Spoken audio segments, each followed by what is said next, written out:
Hello everybody and welcome back to another video. Today I'm watching The Trouble with the Electoral College by CGP Grey. I watched a video yesterday about how the Electoral College works by CGP Grey, and I just found out that he has a second video on it. So I'm watching it because it's relevant right now. Link to the original video will be down in the description below. In a fair democracy, everyone's vote should count equally, but the method that the United States uses to elect its president, called the Electoral College, violates this principle by making sure that some people's votes are more equal than others. The Electoral College the US is isn't a essentially the democracy. 538 votes that determine who wins the presidency. If these votes were split evenly across the population, every 574,000 people would be represented by one vote. But that's not what happens because the Electoral College doesn't give votes to people, only states, which has some unfair consequences. For example, there are 11 The current election is kind of a perfect example of this because when you look at the results, Trump looks like he's going to have 312 electoral votes, while Harris only has 226. The thing is, Harris has 68 million votes, while Trump only has 72. He only has 4 million more votes, but he's going to have almost 100 more electoral votes because of the way this system works. So it seems like he's won by a lot, but he really hasn't. He's only won by a couple million votes, which is still quite a lot, but it's not as much as it seems like. 0.5 million people in Ohio, so to fairly represent them, it should get 20 electoral votes. But the But it Electoral doesn't. College doesn't give Ohio 20 votes, it only gets 18, 2 less than it should. Where those other votes go? To states like Rhode Island. Plucky Rhode Island has 1.1 million people in it, so it should have about 2 votes, but instead it gets 4. Those extra 2 votes that should be representing Ohioans go to representing Why? Rhode Islanders instead. Why? Because, according to the rules of the Electoral College, every state, no matter how few people Gets live there, three gets minimum. 3 votes to start with before the rest are distributed according to population. Because of this rule, there are So Ohio actually doesn't get 18, it gets 15, because it already has 3 guaranteed votes. Actually, how much does Ohio have now? Oh, Ohio only has 17 electoral votes. It went down. It has less than it did 12 years a ago. lot of states with a few people that should only have 1 or 2 votes for president, but instead get 3 or 4. So Georgians, Virginians, Michiganders, and Jerseyites are each missing 1 vote. Pennsylvanians, North Carolinians, Ohioans, and Hoosiers are missing 2, Floridians are missing 4, New Yorkers 5, Texans 6, and Californians are 10 votes short of what they should get. Because of this vote redistribution, the Electoral College essentially pretends that fewer people live where they do and more people live where they don't. An American who lives in one of these states has their vote for president count for less than an American While who lives in everything one else of these has more. states. In some cases, the Electoral College bends the results just a little, but if you live in a particularly On one hand, I can see the benefits of this, but at the same time, I feel like it's more of a negative than a positive, but that's just my opinion. I'm not American, I don't take part in those elections, so I don't know. large or small state, it bends them a lot. One Vermonter's vote, according to the Electoral College, is worth 3 Texans' votes, and one Wyomingite's vote is worth 4 Californians. Now whoa, hold on there, son, you might be saying to yourself right now. You're missing the whole point of the Electoral College. It's to protect the small states from the big states. Give the small states more voting power and the presidential candidates will have to pay them more attention in an election.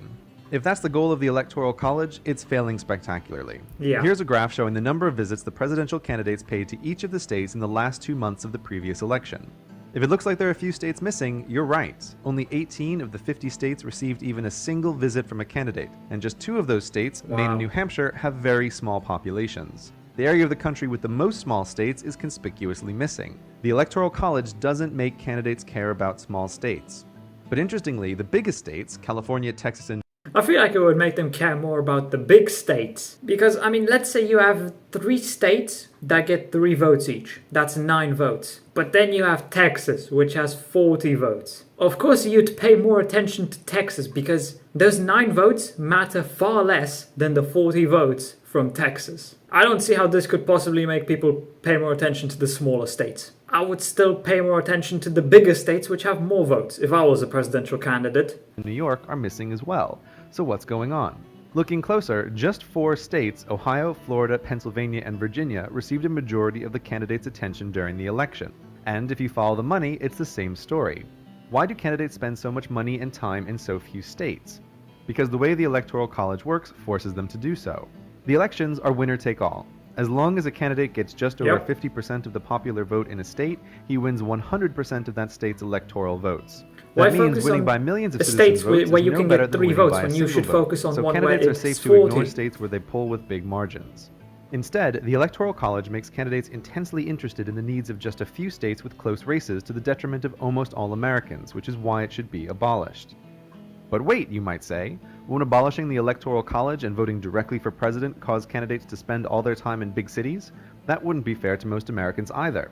This sounds like a reasonable fear, but ignores the mathematical reality of population distribution. There are 309 million people in the United States, only 8 million of which live in New York, the largest city by far. That's 2.6% of the total population.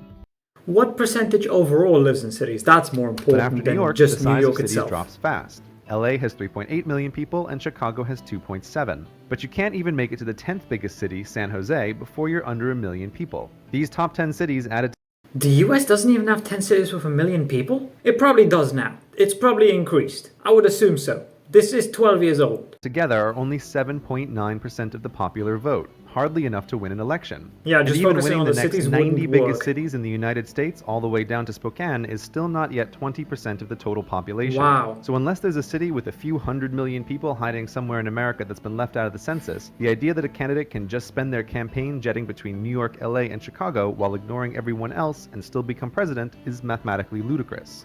Want to see the real way to unfairly win? How you can become president with only 22% of the popular vote by taking advantage of the Electoral College today. Don't believe that's possible in a democracy? Just watch. It shouldn't be. Here's the action plan. Win the votes of the people who count the most and ignore the people who count the least. Start with Wyoming, the state where 0.18% of Americans live, but who get 0.56% of the Electoral College votes for president. And, because it's a winner-take-all system, you don't need all of them to vote for you, just half plus one, or 0.09%. Yep. Next up is the District of Columbia, where winning You only 0.1% of need the population gets you an additional 0.1. 0.56% of the Electoral College. Then add in wins in Vermont and North Dakota and Alaska. Notice how the votes you're getting to win the presidency go up much faster than the percent of the population who voted for you because of the Electoral College's rules. Next is South Dakota, then Delaware, Montana, Rhode Island, New Hampshire, Maine, That's Hawaii, crazy. Idaho, Nebraska, West Virginia, New Mexico, Nevada, Utah, Kansas, Arkansas, Mississippi, Iowa, Connecticut, Oklahoma, Oregon, Kentucky, Louisiana, South Carolina, Alabama, Colorado, Minnesota, Wisconsin, Maryland, Missouri, Tennessee, Arizona, Indiana, Massachusetts, Virginia, and New Jersey. Congratulations! By taking advantage of the unfair rules just and winning 22%. states, not people, you've won a majority in the Electoral College even though 78% of the population Wow. voted against you. This is not democracy. This is indefensible. While this particular I mean, the scenario US is is unlikely, not a if you have a voting democracy. system that allows losers to win, you shouldn't be surprised when they do. Not once, not twice, but thrice in American history, the candidate with the most votes from the people actually lost because of the Electoral College. 3 errors in 55-plus elections is a failure rate of 5%. Would anyone tolerate a sport where, by a quirk of the rules, there was a 5% chance that the loser would win? No. Not likely. Given how much more important electing the President of the United States is, that's a rather dangerously Yep. high percentage of the time to get it wrong. We're talking about If we we're talking about the US president here. Arguably the most powerful person in the entire world. There should be a 0% failure rate. There shouldn't be any chance of a failure. And yet there is. abolish the Electoral College and simply let citizens vote for the President directly, all of these problems will go away and everyone's vote will be equal.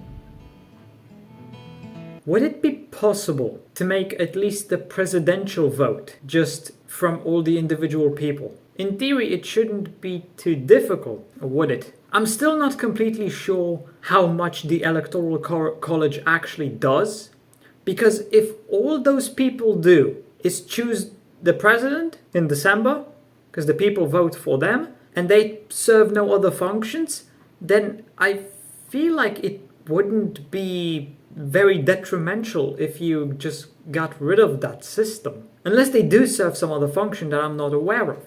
I don't know, I'm not American. I did read up some more information on the Electoral College later, after I watched the video yesterday, and apparently getting rid of this system and changing it would require a constitutional amendment, which is pretty much impossible.